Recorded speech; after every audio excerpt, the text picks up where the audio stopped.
Olá pessoal, bem-vindo e bem-vinda ao canal Amu Invest. VI o R11, o VIUR 11, vale a pena? Venha saber.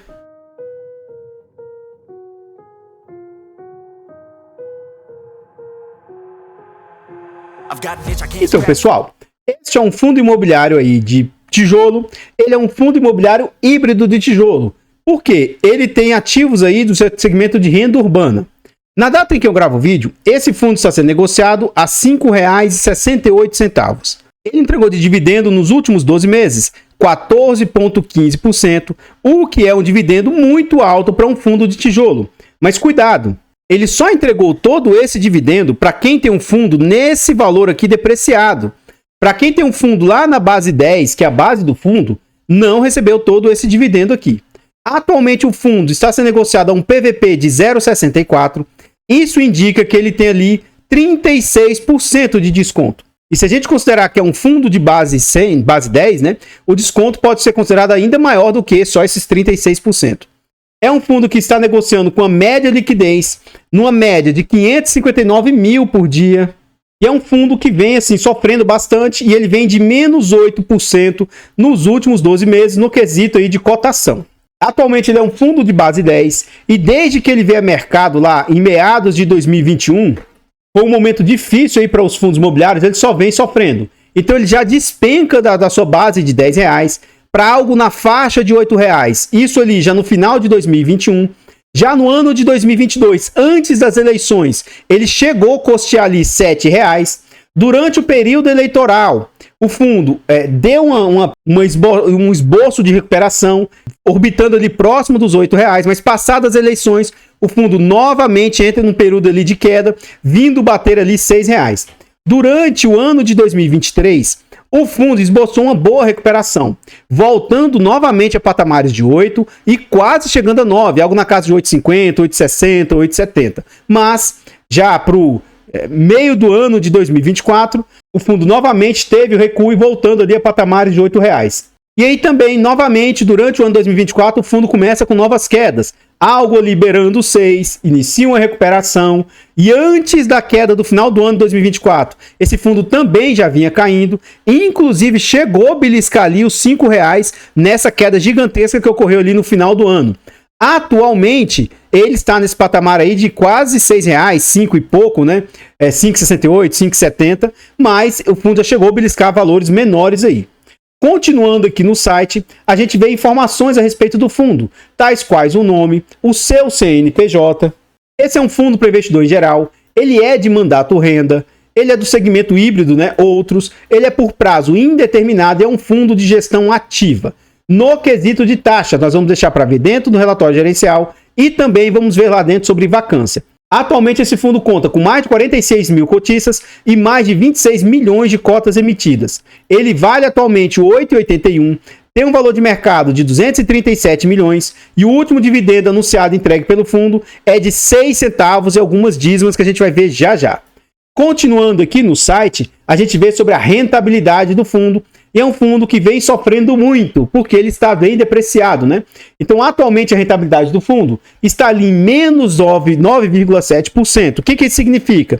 Que o fundo já entregou tanto dividendo que amenizou um pouco das quedas dele, né? Então, o fundo está sendo negociado menos de R$6. Teoricamente, ele estaria perdendo ali 40% do seu valor. E, pelo menos 30% ele recuperou em forma de dividendos. Então ele está menos 9, o CDI bruto 51, o IPCA 25, o IFIX 20 e o IDIV, que é o índice de dividendos das ações, vem ali com 30% nesse período, 32%. Continuando no site, a gente vê sobre o dividend yield médio do fundo e a gente vê que, no geral, o dividend yield médio vem numa crescente. Mas isso aqui vem ocorrendo, dividend yield, não porque o fundo está melhorando o dividendo entregue. Pelo contrário, o dividendo vem meio que lateralizado, até teve uma queda de uns tempos para cá. Só que a cotação está caindo tanto que o dividendo, mesmo lateralizado ou caindo, a cotação cai muito mais e o dividend yield acaba subindo. Então a gente vê que atualmente o dividend yield do fundo, que já era de 0,9, que era algo muito bom, atualmente está na casa de 1,17, 1,26, 1,31. E nominalmente o dividendo ainda é o mesmo, né? Ele já vem há algum tempo entregando 6 centavos, 7, mas esse fundo já entregou um dividendo um pouquinho maior Então, o dividendo está nessa casa atual, ó, de 6 centavos 7. No dia 30 de abril, o fundo vai pagar no dia 15 de maio essa quantia de 6 centavos, dígito 7 aqui, né? E lembrando que esse é um vídeo gravado com antecedência. Então, eu estou gravando esse vídeo no iniciozinho de maio. Já foi anunciado os dividendos lá no último dia útil de abril.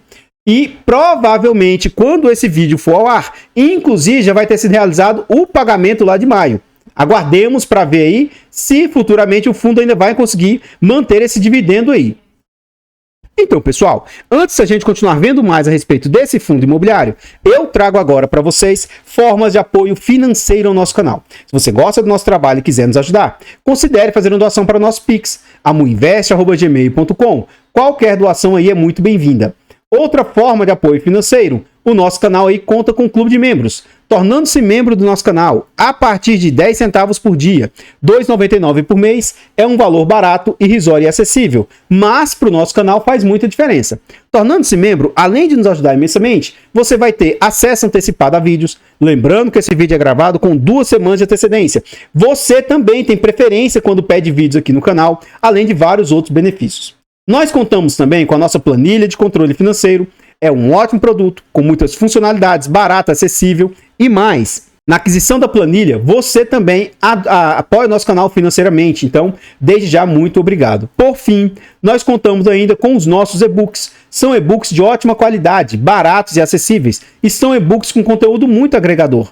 Na aquisição aí dos nossos e-books, além de você ter um ótimo produto, também é uma forma de apoio financeiro. Desde já, muito obrigado. E se você estiver precisando de uma ajuda para uma consultoria, mentoria, uma estruturação de carteiras, manda uma mensagem para o nosso e-mail ou para o nosso Instagram. Pode ser que a gente consiga te ajudar de alguma maneira. Lembrando que nós não fazemos indicação de ativos, apenas mostramos o nosso racional por trás das nossas escolhas. Então aqui agora nós já estamos dentro do relatório gerencial e é o relatório mais recente entregue pelo fundo. Aqui a gente vê o glossário, né, que são as informações onde cada página aí do relatório. E aqui a gente vê algumas informações a respeito do fundo. O fundo ali com 46 mil cotistas. Na data de fechamento do relatório, ele estava 5,27. Ele valia 8,81. Taxas cobradas pelo fundo. Até 500 milhões de tamanho, o fundo cobra ali 0,95. E aí a gente vê que o fundo está mais ou menos nesse patamar, né? Taxa de performance, ele cobra 20%. Se conseguir bater, IPCA mais 6. Aqui ele traz alguns destaques do fundo, né? De informações de dividendo, de dividend yield, de valor de cota, né? E aqui ele traz um comentário amplo, como comentário macro e tal. Toda essa parte aqui eu vou pular. Eu sugiro que, se for do seu interesse, vá lá no relatório gerencial e abra essa parte. Aqui a gente chega na parte de DRE, demonstrativo de resultado de exercício. Então aqui em cima o fundo fala o seguinte, ó. O resultado do fundo em março foi de 1.846.000, equivalente a 6 centavos 8 por cota. A receita dos imóveis foi de 2.359.000 e o resultado financeiro foi de menos 360.000. Porque parte disso aqui, ó, ele tem um pouquinho de dinheiro em caixa, mas ele tem alavancagem para pagar. Inclusive, esse é um dos pontos aí críticos desse fundo. Essa alavancagem que o fundo possui, essa dívida que ele possui, pode ser que cada vez mais, se o fundo não conseguir vender imóveis ou não conseguir captar dinheiro no mercado, cada vez mais pode ser que haja uma diminuição nos dividendos futuros. Depois eu vou trazer isso aí para vocês mais à frente aqui. Continuando, o fundo encerrou o mês após a distribuição dos rendimentos com uma reserva de resultados de 4.600.000, equivalente a 17 centavos por cota. Então ele tem uma reserva bem interessante aí, que pode ser usada aí como, entre aspas, né, uma muleta, se a situação do fundo aí começar a se deteriorar no ponto de ele ter que diminuir os dividendos aí. Então aqui ele mostra como é que foi a composição das receitas. Bruto, 2.300.000. Receita financeira de caixa, ó, 232.000. Contudo, só com gastos de alavancagem, 592.000. Por isso que o resultado é negativo entre o que ele tem no caixa e o que ele tem que pagar. Perdeu ali 360.000. Então, teoricamente, saiu ali 360.000 do caixa. Teve de mais gastos ali com a gestão, 107.000. E outras despesas não relacionadas ali, 46.000. Depois que tira tudo, o resultado líquido do fundo foi 1.846.000. E aí ele distribuiu R$1.805.000. Então, por enquanto, as distribuições estão dentro da capacidade geracional do fundo. Ele está gerando esse resultado. Ele não está precisando ir lá e começar a comer um pouquinho de cada das reservas, tá? Mas pode ser que isso aqui vá diminuindo, daqui a pouco eu vou mostrar sobre isso. Como eu sempre faço, né, nos vídeos, nós vamos calcular na prática e ver o que o resultado aí do fundo vem representando frente àquilo que ele entrega. Então nós vamos calcular, né, quais são os resultados do fundo, as despesas frente ao que o fundo receitou. Então ele teve de resultado aqui, ó, 8 centavos dízimo 9, quase 9 centavos, e mais 0,009, quase 1 centavo de receita financeira. Nós vamos ver o que esses dois valores aqui, né? E aí o que as despesas do fundo, que são essas taxas aqui, ó, de 4 centavos, o que 4 décimos de centavo. O que isso aqui representa frente ao total que o fundo receitou. Então olha só, 0,004, esse valor aqui vezes 100, dividido ó, por 0,089 mais esses 9, vai dar ali 9,8. Então, dividido, esse aqui vezes o 0,004 vezes 100, deu esse 0,4, dividido por 9,8. Na verdade, dividido por 0,09,8. Então a gente vê que as taxas do fundo estão na casa de 4,08%, o que eu reputo ser uma taxa aí bem aceitável, não é uma taxa fora do normal. Aqui, ao fundo, nessa área cinza, a gente observa que aumentou aqui o tamanho dessa área cinza. Por quê? O fundo recentemente vendeu um dos seus imóveis porque ele captou recurso, então agora ele tem um pouco de caixa. Esse caixa faz frente às obrigações aí por pelo menos 2 anos tranquilamente. Então o ano de 2025 e o ano de 2026 eu não vejo como sendo algo nada assim complicado, mas pelas projeções que eu fiz a partir de 2027, se o fundo não fizer nada demais, tem grande chance de ocorrer uma diminuição dos dividendos aí. Mas ele tem um pouco de reserva aí, que é bem acima aí do que ele precisa distribuir. Então, se chegar um momento aí, pode ser que ele comece aí com algumas diminuições de dividendo. Então, pessoal, antes da gente continuar vendo mais a respeito desse fundo imobiliário, eu trago agora para vocês forma de apoio gratuito ao canal. Se você não quer ou não pode nos apoiar de forma financeira, considere nos apoiar de forma gratuita. Basta simplesmente aqui nesse vídeo você deixar um like, comentar, compartilhar, se inscrever no nosso canal e ativar o sino. Tudo isso é de graça e para a gente faz muita diferença. Nós estamos tentando chegar a 20 mil inscritos. Se inscreva no canal e nos ajude a chegar a essa marca. Comenta aí para nós. E aí? Você já conhecia esse fundo? Você acha ele um bom fundo ou acha um fundo ruim? Você é daqueles que acha que a Vinci é uma gestora ruim ou você gosta da gestora Vinci? Você teve ou vendeu ou teria esse fundo? Você compreende os riscos ou em que esse fundo investe? Quais são os seus inquilinos? Quais são os seus imóveis? Comenta aí para nós, seu comentário é muito importante. Toda vez que eu trago um fundo aqui no canal, um ativo, né? Eu costumo ser o mais transparente possível no sentido se eu sou ou não conflitado, no sentido se eu tenho ou não o ativo. Esse é um ativo que faz parte da carteira do canal. Eu gosto do fundo, acho um fundo arriscado, acho um fundo com seus pontos e, sinceramente, tá? Eu tenho, mas frente aos outros ativos que surgiram depois que eu adicionei esse fundo ao portfólio da carteira, ele não seria um dos meus prediletos para eu trazer para o portfólio. Inclusive, tem fundos que eu acho hoje também de renda urbana, também híbridos, tá? Que para mim seria mais atrativo do que eu ter esse ativo aqui. Contudo, eu não acho que dá para você, toda vez que vê um fundo diferente aí, sair vendendo o seu portfólio e trocando e tal. Então, como é um fundo que eu quero ter para o longo prazo, eu acredito na recuperação do fundo. Apesar de tudo, eu acho que a Vinci faz um bom trabalho, apesar do pessoal não gostar, apesar de eles gostarem de atuar alavancado, né? E fundos da XP aí já se deram muito mal por questões de alavancagem. Então, enfim, no geral, eu acho ele um bom fundo. Tenho para o longo prazo, sei dos riscos, esse risco de alavancagem é complicado aí, e ainda assim, eu acho que para o longo prazo, papo de 3, 4, 5 anos, caso ocorra uma melhoria da nossa economia e etc., as cotas comecem a subir aí, pode ser que o fundo consiga captar aí, expandir o seu portfólio para diminuir as concentrações que ele possui e liquidar, de certa maneira, as dívidas do fundo. Tudo isso podem ser fatores aí que podem corroborar para o fundo melhorar as suas situações. Então, no geral, nós vamos observar aqui pontos desse fundo. Então, todo fundo, ele vai ter ali pontos positivos, pontos negativos e tal. E é sempre importante você observar. Eu acho que para o longo prazo esse fundo pode sim se recuperar e tal. E eu acho que a gestora tem potencial para atuar e trabalhar direitinho no fundo. Então eu o tenho. Acho que frente a esses valores de cotação e o dividendo que ele vem distribuindo, mesmo que ocorra uma diminuição dos dividendos, para os meus critérios, tá? Eu considero ser dividendos aceitáveis e atrativos. Agora, são os meus critérios. Se você não gosta da gestora, não gosta dos dividendos e tal, não tem problema, é algo pessoal. Mas, para mim, é algo que eu acho aceitável. Vou trazer vários pontos de atenção a respeito do fundo aí, mas é importante que você estude, você chegue às suas conclusões. Não seja influenciado positivamente ou negativamente porque alguém diz que algo é bom ou ruim. E o fato de eu estar falando a respeito desse fundo não significa que ele seja bom ou ruim, nem que isso seja uma indicação de compra, venda ou manutenção do ativo. Aqui eu gostaria de reiterar o nosso objetivo de chegar aos 20 mil inscritos. Finalmente o canal rompeu a barreira dos 18 mil e agora a gente quer continuar crescendo, os 18, 19, 20. Se inscreva aqui no canal, nos ajude a chegar na nossa meta. Todos os nossos canais estão em outras plataformas. Vá nessas plataformas, siga, se inscreva, comente, compartilhe que ajuda demais. Eu abro caixas de pergunta frequentemente no Instagram. Deixe a sua dúvida lá que eu vou procurar atender com a máxima rapidez.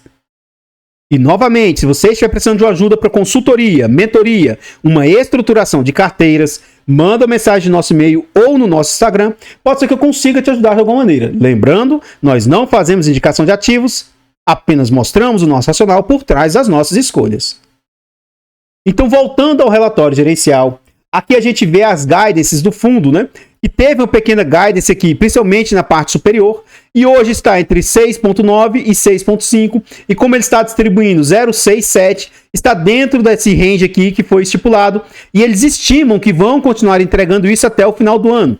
Eu acho que até o ano que vem eles conseguem manter algo mais ou menos nesses patamares, tá?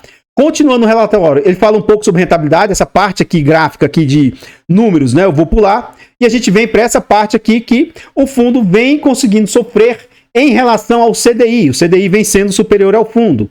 O fundo vem sofrendo, inclusive, em relação ao IFIX. Ele vem com rentabilidade aí menor do que esses benchmarks aí.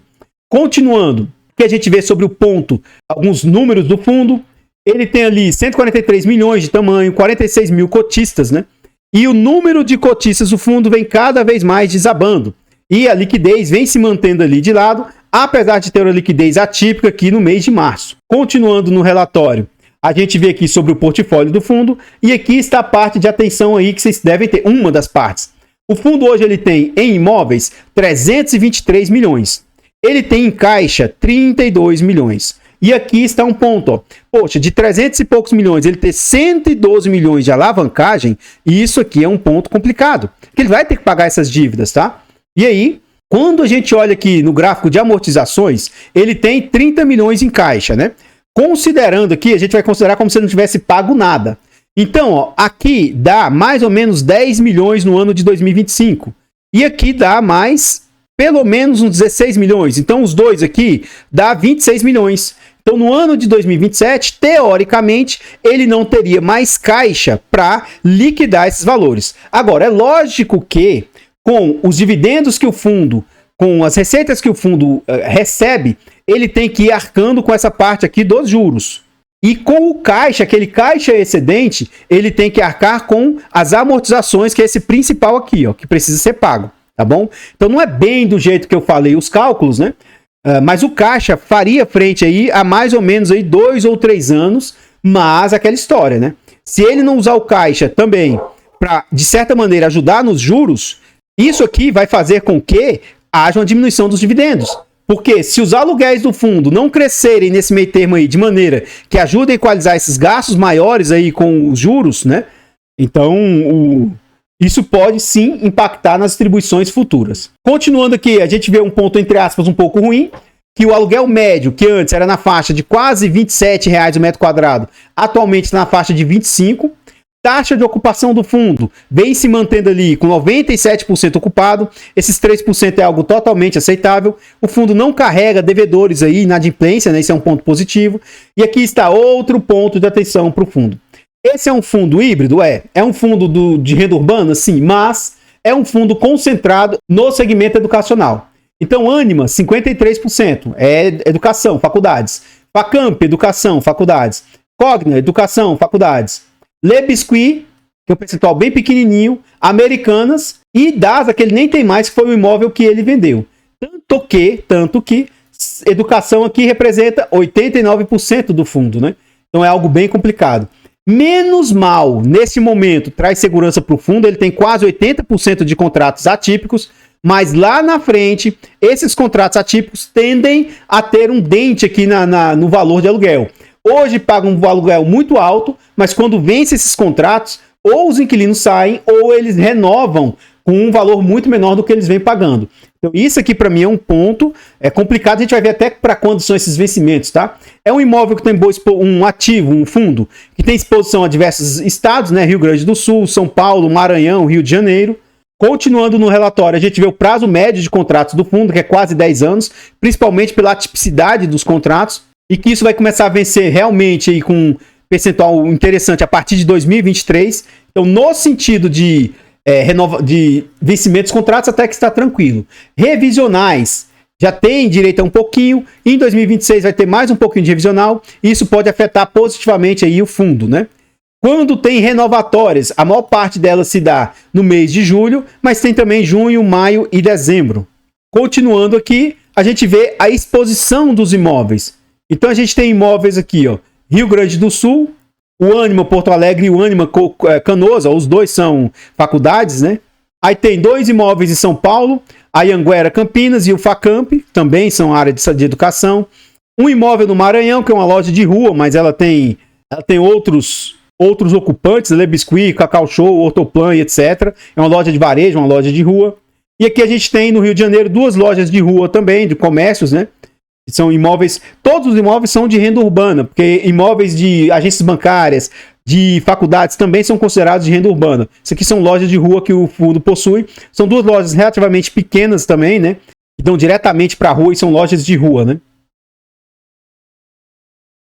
Então, pessoal, o que eu tinha para trazer a respeito desse fundo imobiliário do VIUR 11 são somente essas informações. E eu gostaria de agradecer imensamente todos vocês que nos apoiam, seja de forma gratuita, seja de forma financeira. Considere se inscrever aqui no canal e nos ajudar a chegar aos 20 mil inscritos. Desde já, muito obrigado. Eu vou ficando por aqui e eu espero encontrá-los nos próximos vídeos. Fiquem todos com Deus, tenham um bom dia, uma boa tarde, uma boa noite e fui!